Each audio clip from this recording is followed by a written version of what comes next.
buildings look like static objects, but they are really machines. They have moving parts. They have heating and ventilation equipment. They have elevators. They have stairways.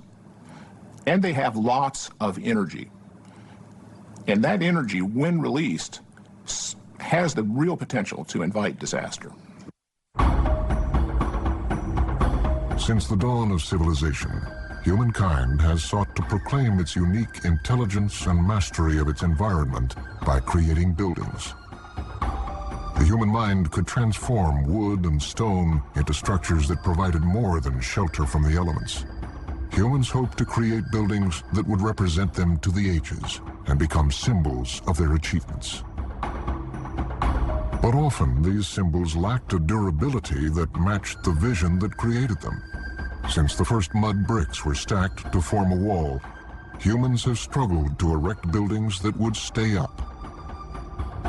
The 7 wonders of the ancient world were created to represent the skill and power of the societies that built them. But all these ancient wonders have fallen to vandals or natural forces, all save one. The pyramids at Giza were constructed over 4,000 years ago to proclaim the greatness of 3 Old Kingdom pharaohs. While the Hanging Gardens of Babylon and the Colossus of Rhodes have become dust, the pyramids remain. Their architect wisely placed them on solid bedrock. The Pyramid of Khufu alone contains 6.5 million tons of stone that still stand in almost perfect alignment. But even Egypt's master builders made mistakes. If you look at the Pyramid of Khufu, the Great Pyramid, the one that we're all familiar with, you think nothing could ever bring down that man-made mountain. But not too far from that Great Pyramid is a lesson called the Pyramid of Meidum. And that pyramid did encounter the unexpected. The architects of Meidum forgot that the above-ground mass was meaningless unless well supported below ground. The pyramid at Meidum no longer looks like a pyramid. It was so poorly built that it could not support the casing stones that once lined its surface and now lie crumbled at its base. All that remains is the pyramid's inner core. They kept pushing the envelope as time went on. And when Meidum was built, it was built on sand, and sands, shift over time. So as the sands began to move, these stones began to shift away from the center, and many of them fell over. Not even the passage of centuries cured human forgetfulness about the importance of foundations. Aesthetics in a building are meaningless unless they are combined with sound engineering. In the 12th century, towers in Italian towns and cities expressed a civic pride and demonstrated to their world the town's wealth and accomplishment. Each town's efforts grew more and more elaborate as they built higher and higher in a race to create the most impressive towers. In 1174, the leaders of the Italian city of Pisa decided to add to the beauty of their town by building a bell tower of their own. The fact is that people didn't know that much about foundation construction, and so the Pisa Tower was built on a clay type of foundation that tends to compress over time because it's near the water, so that when the water is squeezed out of the clay, it tends to sink. And in that particular case, it tended to sink unequally. Almost immediately, the tower began to tilt, and as the centuries have passed, it has leaned 15 feet out of alignment. But it could have been worse. Pisa is a tower that stands due to circumstance, and the circumstance was the builders at Pisa could not proceed on the original construction schedule. They had to hold up twice. In fact, the whole construction of the tower took over 200 years. The reason that was fortuitous was it gave the weak ground time to find an equilibrium underneath that tower of Pisa. Had they built on a fast track, like we like to build our buildings today, experts think the Leaning Tower of Pisa would not be a tower at all. It would be rubble on the ground. Thousands come every year to see the famous Leaning Tower. The tilt has been virtually stopped by adding a network of cables to counteract the pull of gravity and pull the tower back toward vertical. After over 800 years, Pisa's beautiful tower has managed to survive its builders' mistakes.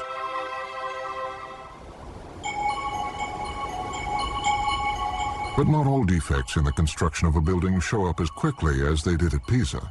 In another Renaissance bell tower, the structural flaws remained hidden for centuries.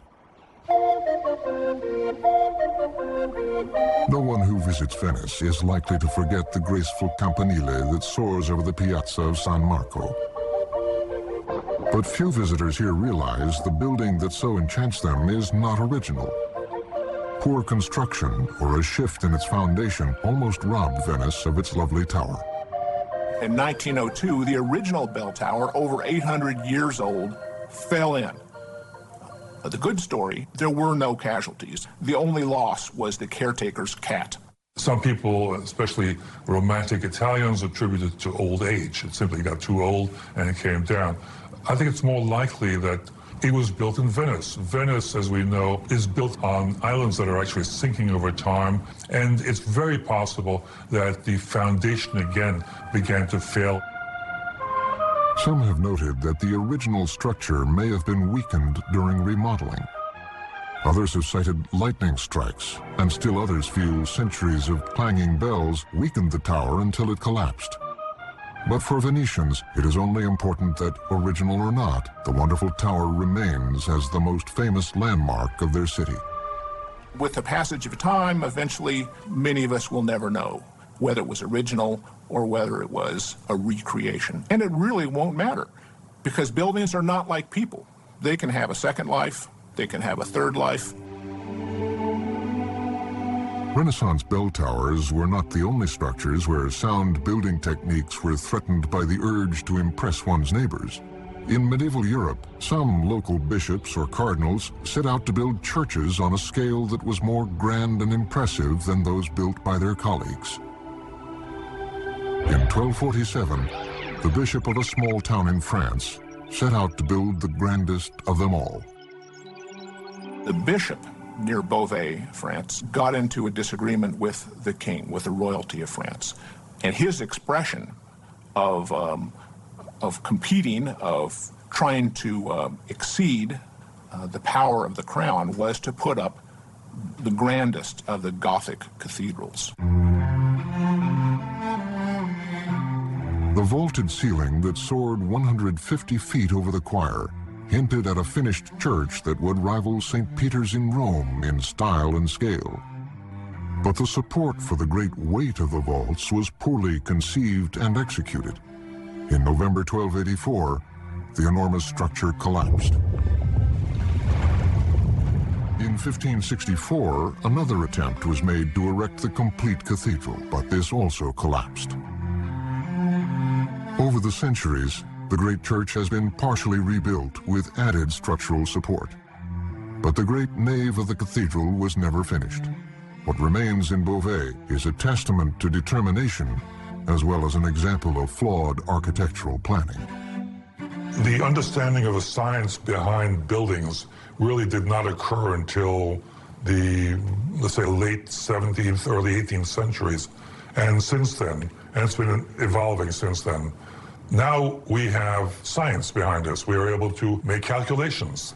And because of computers, we can make very elaborate calculations. That's why our buildings today are so much lighter than they were even 100 years ago. But technological advances and contemporary scientific calculation cannot make up for what causes so many failures in the buildings we create. Even in modern times, it is often simple human error that continues to invite disaster. Those of us who go into buildings hope that engineers really know what they're doing, that they meet the highest standards of foresight and thoroughness. They put that extra measure of devotion in, not just to the building, but to the people who will use it. This tower is seen the world over as a graceful expression of design. Its height and the complexity of its interlaced wrought iron components required an engineer of imagination and, equally as important, obsession with detail. Gustave Eiffel was such a talent. Such a thorough engineer with his thousands of drawings that out of thousands of structural members that went into the tower, they all fit. To me, the Eiffel Tower stands in sharp contrast to a project such as the Hartford Civic Center Coliseum. In 1970, the city of Hartford, Connecticut decided to build a civic center. Architects and engineers came up with a unique roof design of linked pyramids that would cover almost 2.5 acres. But even before the unique roof was lifted into place, observers began to notice that unlike the Eiffel Tower, the pieces in this building didn't fit. Contractors complained that they were not able to assemble the structure very easily because the bolts would not fit through the holes.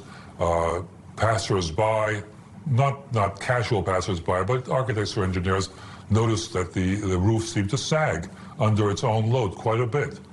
And yet nobody listened.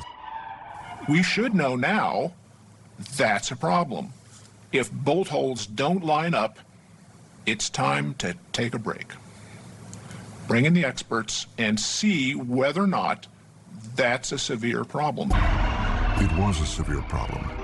On the night of January 18th, 1978, as fans watched a basketball game in the Civic Center, a heavy snow fell outside.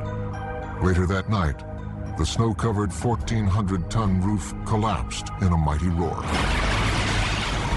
Had it failed 6 hours earlier, it would have fallen on 5,000 people.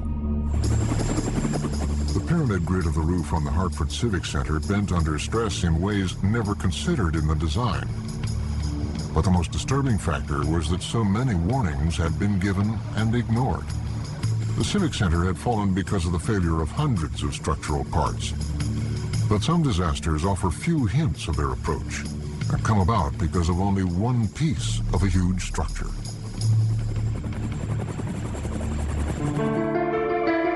In 1928, the Silver Bridge was completed, connecting the town of Point Pleasant, West Virginia, with Gallipolis, Ohio, across the Ohio River. As it opened for traffic, the bridge was considered a marvel of engineering. Instead of being suspended by cables, the span depended on 50-foot rods that were joined by flat steel plates held together with large metal pins. It was as if the bridge was held up by massive bicycle chains. On December 15th, 1967, the bridge was crowded with rush hour cars. At 5:15 in the afternoon, the 1,400-foot bridge that had been hailed as a marvel collapsed. 31 cars fell into the Ohio River. Research would show that the failure of only one plate in only one of the chain's links caused 46 people to lose their lives. But there was good to come out of this tragedy. The Silver Bridge caused President Lyndon Johnson to order an inquiry into bridge safety throughout the nation. More than 7,000 bridges have been inspected and repaired in a process that is still underway. No matter how big the structure, the smallest of parts can cause terrible disasters. Friday, July 17th, 1981. 1,600 people gathered for a dance in the atrium of the Hyatt Regency Hotel in Kansas City. None of them guessed they would be part of the worst structural disaster in U.S. history. 3 suspended walkways crossed the 120-foot wide atrium. The original plans called for the walkways to hang from individual rods running from floor to ceiling. Instead of that, the contractor substituted separate rods between the roof and the top level and the next level down. And the designer, or one of his people, unfortunately, one of his younger engineers, approved the change. It was an improper change. The design changes were signed as reviewed and approved by the supervising engineers, but the plans went into construction untested. Substituting 2 rods for 1 put more weight on each of the transverse beams holding the 4th floor walkway. As the crowd packed onto the walkways, they danced to the music. In a moment, the party became a nightmare. 2 of the steel-framed walkways crashed down on the crowd below. 114 people died, and 200 were injured, many maimed for life. Designers had failed to plan for the unexpected. They had added no redundancy to the structure of the Hyatt Regency walkways. When faced with a crisis, the walkways could not handle the unexpected.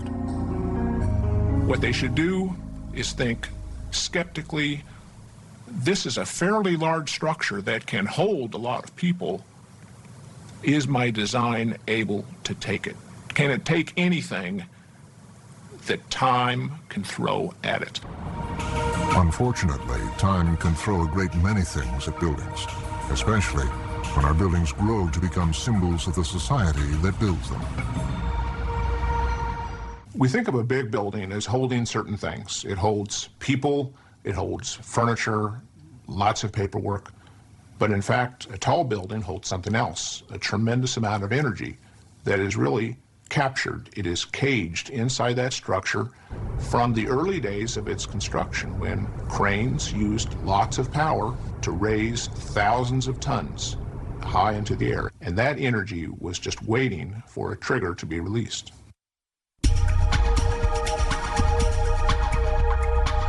Throughout history, buildings had been limited by how high one stone could be stacked on top of another. The endurance of the buildings was dependent only on natural materials to make them strong and prevent their collapse.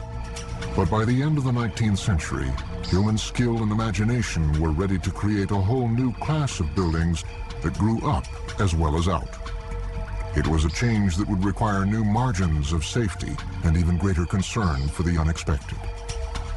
These buildings would find strength and stability not in rock and brick and mortar, but in steel. The invention of the Bessemer process made it possible to create steel that was not only stronger than anything that had preceded it, but could be produced cheaply in a diversity of lengths and shapes. But it also took another invention by a mechanic from Yonkers, New York, to at last allow buildings to grow skyward. In 1854, Elijah Otis had demonstrated safety brakes that could effectively prevent elevator accidents. With time, the combination of the Otis elevator and improvements in electric motors made possible the high-speed safety elevator that was so smoothly running, people could feel they were in a little room rather than suspended over a whole hundreds of feet deep. The first buildings deserving of the name skyscraper appeared in Chicago in the last decades of the 19th century. The disastrous Chicago fire of 1871 created a huge demand for new buildings. In 1884, William LeBaron Jenney met that demand when he used steel to erect what is arguably the first skyscraper, the 10-story home insurance building. In 1891, Louis Sullivan, a student of LeBaron Jenney, created the sleek Wainwright building. And in 1895, Daniel Burnham filled the facade of the 15-story Reliance building with large windows never before seen. Only steel would allow such large openings in the walls. As the new century began, New York was also growing upward. In 1903, the intersection of 23rd Street and Broadway saw the rise of one of America's most popular and photographed structures, the 20-story Flatiron Building. City dwellers had never seen anything like it. The winds that swirled around the daring new structure kept New Yorkers holding onto their hats. In 1913, New York grabbed the title of City of Skyscrapers with the construction of the remarkable Woolworth Building. This masterpiece of Gothic glory soared to the unimaginable height of 792 feet. In 1930, the 70-story Chrysler Building became the tallest structure. But within a year, it gave up the title to the most celebrated skyscraper of all, rising less than a mile away. Completed in only a year and a half, the Empire State Building was hailed as the 8th wonder of the world. It had been only 40 years since Jenney's first 10-story skyscraper. Now, at 102 stories, the new landmark dwarfed all others.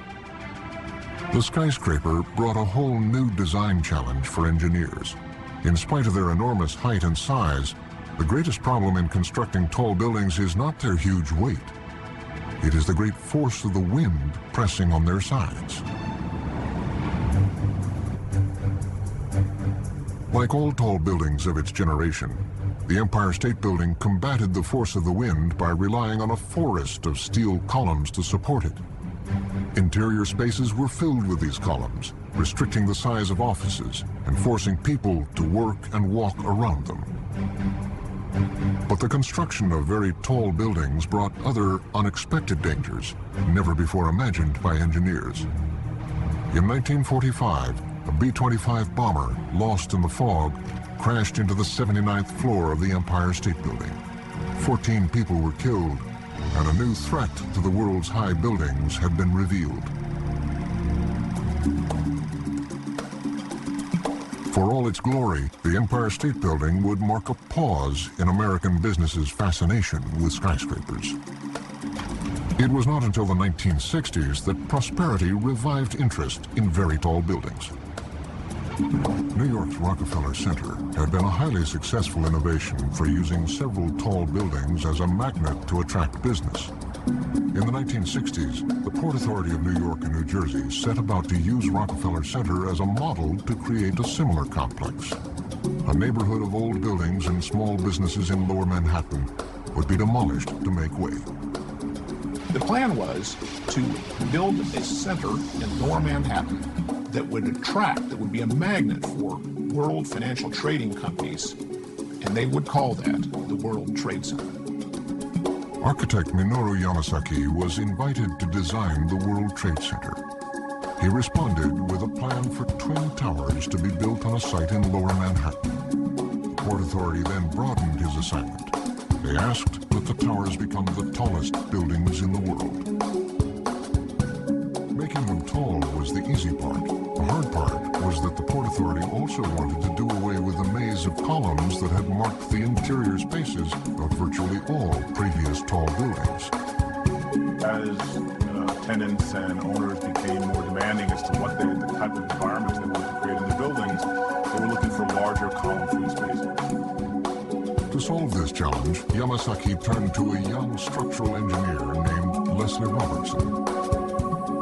Well, the whole concept of the building required that the office floors be unencumbered by interior columns. It was necessary to get the weight onto the outside wall of the building. A column-free space affords almost any tenant to lay out the floor in the way that is appropriate for their usage. So it's not just something, it's something that is commonplace now. Almost all buildings that we design of any scale now, the goal is to make the floor plates as column-free as possible. To deal with the problem, Robertson created a unique design. Instead of beams and columns filling the working spaces of the building, he would create the world's tallest building based on a tube. A tube is a tremendously strong shape. It can take large vertical loads. It can take large lateral forces in the force of wind or earthquakes. And so it's a tremendous thing. And it puts all the material all the way out on the skin. Just like if you want to be stable, you spread your legs out and you're much more stable. The outside of the tube would be a wall of columns tied to an inner core of strong steel shafts. The solution to getting the outer wall to carry the enormous vertical load was to keep the vertical columns very closely spaced. This suited Yamasaki's belief that most people would not be comfortable standing next to large windows 1,000 feet off the ground. Yamasaki was a very, very complex guy, brilliant. He basically relied on other people's judgments. What he did want was a system where you could put your hands on something solid on each side of the windows. That was fundamental to his design. The forest of columns was now on the outside of the building, not on the inside. Even someone afraid of heights could stand next to these windows and have no fear of falling. To connect the outer and inner load-bearing columns, Robertson chose another innovative solution. Instead of huge I-beams to hold up the floors, he designed triangular-shaped bar trusses. These were inexpensive, lightweight, and more than capable of supporting the weight. Work began in the summer of 1966. 1.2 million cubic yards of dirt were excavated to make way for the giant buildings. The 200,000 tons of steel in the Twin Towers went up quickly, considering the enormity of the task. The outer columns were put up in modules 10 feet wide, each weighing 22 tons. The 220 stories of both buildings could house 50,000 workers behind 43,000 windows. Workers would be cooled by air conditioners that could serve a city of 15,000 homes. And incredibly, every tenant was provided with workspaces 60 feet wide without a column in sight. As the last steel was set, Tower 1 topped out at 1,368 feet. Tower 2 was 6 feet shorter. When the World Trade Center towers were at last dedicated in 1973, they were indeed the tallest buildings in the world. It required a new approach to architecture and to engineering, not just the structure part, but the rest of the building as well. So the remarkable part, I think, was the fact that a group of young, energetic folks got together and produced a new kind of building. Robertson and Yamasaki and all the others could not know it, but 28 years after their triumph, their new kind of building would endure a new kind of terror. One of the things engineers stay up at night about is the problem of progressive collapse. The house of cards problem, we might call it, where one piece falls away and takes down other pieces above it and below it. In the early morning of May 16th, 1968, a woman awoke in her apartment in the Ronan Point Towers, east of London, England. She put a kettle on the stove to make tea. As she lit a match, she did not smell the gas that had filled her apartment. What should have been a very minor gas explosion near a stove blew out concrete walls and destabilized a whole vertical row of apartments, causing a collapse all the way down to the ground. The building had been so poorly designed that the failure of one wall had taken out the floor above, which collapsed the floor above that until all 22 floors came down. Amazingly, only 4 people died. The future holds a lot of unknowns. What we want are structures with redundancy, with a factor of safety, to take the major assault, which might be a gas explosion, as in the case of Ronan Point, or it might be an aircraft impact. Tuesday, September 11th, 2001, 8:47 a.m. The Twin Towers of the World Trade Center stand waiting this morning for the men and women who work in them to begin their day.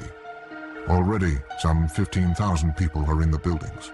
Some 35,000 will normally be working by midday. They had lost their status as the tallest buildings in the world years before. But as they stand now in the morning sun, they remain 2 of the mightiest structures humans have ever built. But even such massive buildings are not designed for what happens next. Brian Clark had just arrived at his job at a currency trading company on the 84th floor of the South Tower. All of a sudden, there was this loud boom. And then there was this sort of glare, and I spun around behind me, and right outside the windows on the 84th floor, filling the airspace, was swirling, flaming gasoline. There were flames right there. I didn't know what it was. What it was a Boeing 767 airliner filled with 10,000 gallons of fuel. The American Airlines plane had slammed into the 96th floor of the North Tower, killing 92 people on board and setting off a huge explosion. Stairways in the central column were wrecked, cutting off escape for those above the impact. The mighty tower struggles to handle the blow. 100,000 tons of steel is racked by the great force of the plane. After the airplane hit the building, there was a shock wave that went up and down the tower, and the building probably moved over on the order of like 18 inches due to this initial impulse. The tower has sustained massive structural damage. If the load resting above the impact cannot be held up, a progressive collapse similar to the Ronan Point apartments will bring the building crashing down. I think if you had told anyone before 9/11 that you were going to take a building and remove as much of the primary structure from it, I think you'd be hard-pressed to find an engineer who wouldn't think that the building would be severely impaired and unlikely to survive that kind of event. Like a prize fighter staggered by a hard blow, the building struggles to stay upright. Buildings was fairly robust to be able to take this huge hit and this huge wound and not collapse immediately. And I'd have to say, most tall building designers, myself included, were not overly sure that the building would have survived the initial impact. But the North Tower continues to stand. Remarkably, the tremendous weight of the stories above the impact is redistributed to other remaining beams and columns. There will be as yet no repeat of Ronan Point. Thousands of people begin to exit the building. So when the plane went through one face and actually tore out, more than half of a face, instead of the building immediately collapsing, which clearly it could have done had it not been for the fact that all these elements were tied together, that was a wonderful example of redundancy and an alternate load path. Because of the way in which the World Trade Center was designed, it gave it the unique ability to bridge over this very large kind of gaping wound, and it allowed it to do that for a significant period of time. Time that allowed for everyone below the impact zone to be able to exit the building. As workers in Tower 1 struggle to get out, those watching the burning building look on in horror as a second plane heads for the South Tower. United Flight 175, with 65 passengers, rips through the building. Like its neighbor, the tremendous blow rocks the tower. And the building moved. And it went, and it went, and it went, and it seemed like forever. I'm guessing, but it felt like 10 seconds. It went more, and I thought at that moment, we're going over. Those were the 10 seconds I was terrified that day. Like Tower 1, the ability of the South Tower to transfer the load keeps the building upright. But a new threat confronts both towers. The force of the planes had knocked fireproofing off critical beams and trusses. Now, thousands of gallons of jet fuel are turning floors into raging infernos. Each floor of this building is approximately an acre, okay? So you had 4 or 5 acres of building on fire at one time. You also had all of the conventional firefighting systems, such as sprinklers, were undoubtedly taken out by the impact. The fire starts, it feeds on paperwork in the buildings, becomes so intense, it melts aluminum. And without the need to actually melt the steel structure, it's enough that those fires, after many minutes, cause the steel to soften. Because redundant support had been planned into them, the towers of the World Trade Center had withstood violent blows that could have toppled them. But fires of such breadth and intensity had never been imagined by the engineers. The building has a series of hat trusses at the top of the building, and these hat trusses, like the hat on top of your head, linked the core columns to the perimeter columns. So as the core columns or the perimeter columns started to lose strength, they would shed load to the other columns, okay?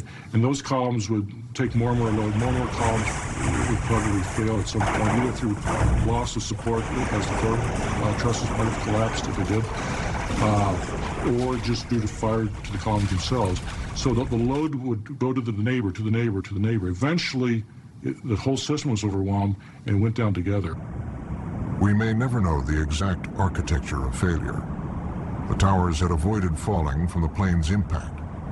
But now, the tremendous heat of the fires brings on the progressive collapse the buildings had so far avoided. An hour and 25 minutes after it was struck, the South Tower comes down.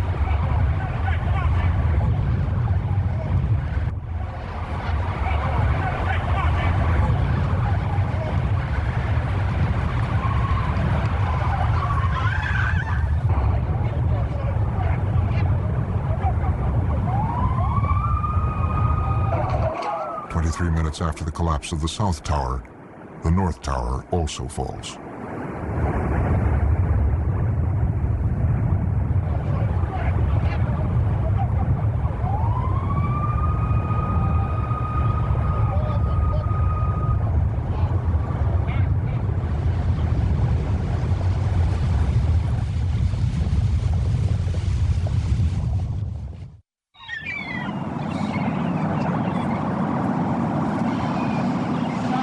Center buildings, each a quarter-mile high, were very special, irreplaceable.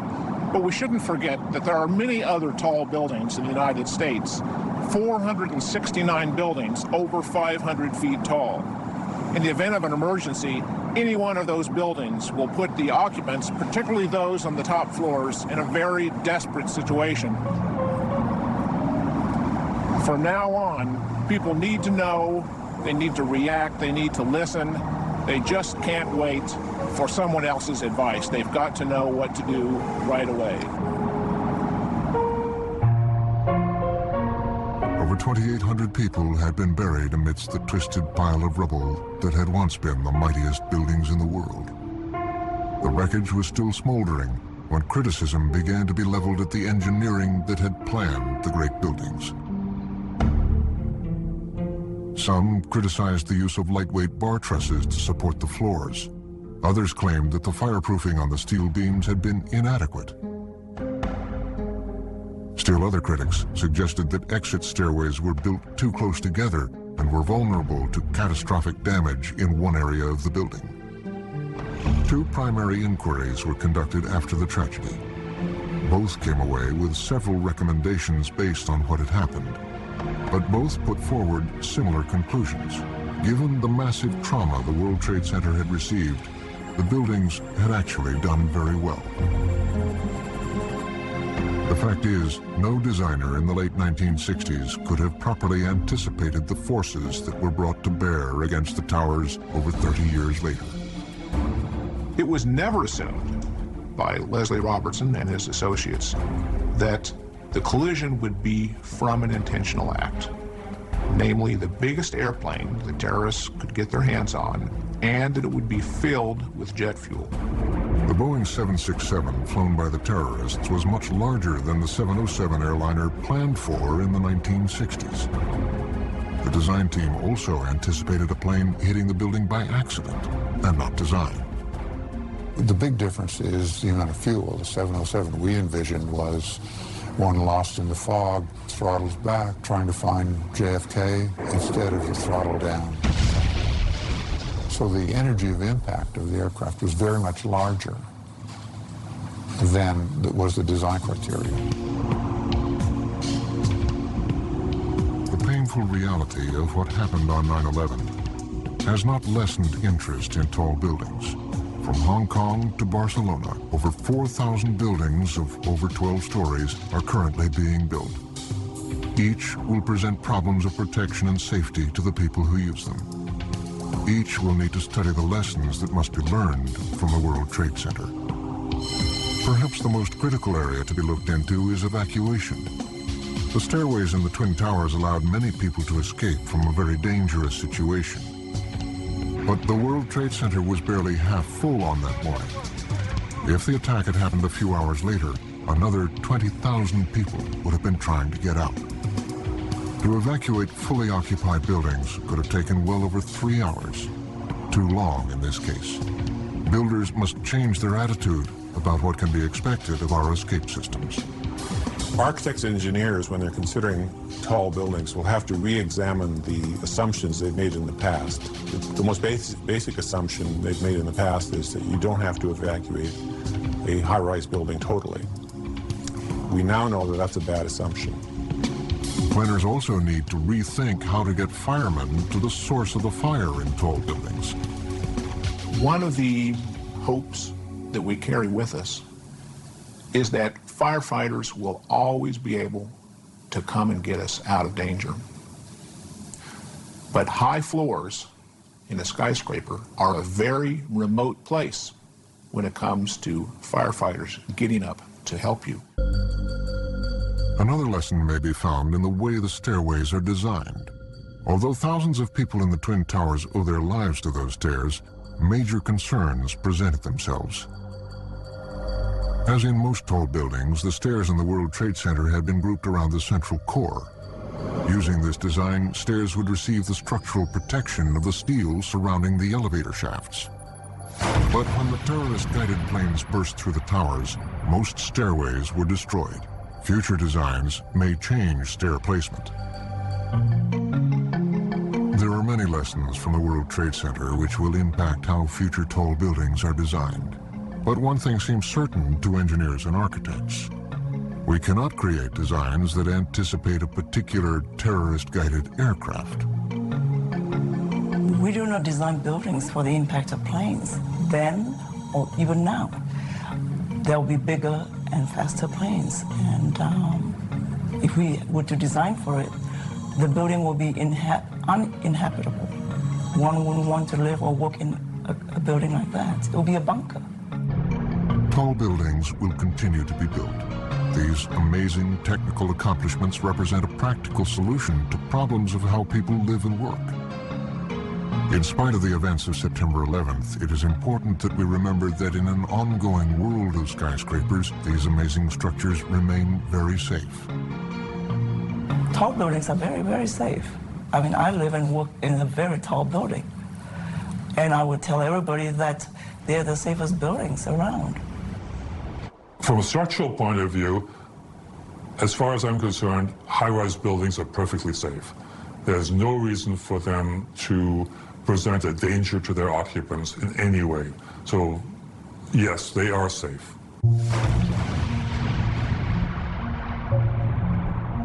But those who choose to hate used two symbols of America to send their terrible message. The World Trade Center towers fought and lost a fight to stay erect. And innocent people were the victims of hatred and terror.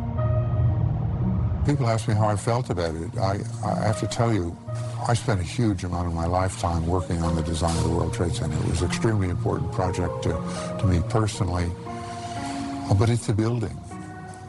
The loss of the building was important, but the only thing that was on my mind then and now is the fact that people lost their lives. Buildings can be replaced, hopefully with better ones, but there's no way to bring back people who are lost. We will learn from the experience of September 11th. Buildings will become safer and more secure as architects and engineers work to plan for the unexpected. But along the way, we will never forget those who perished as two magnificent buildings struggled in vain to avoid disaster.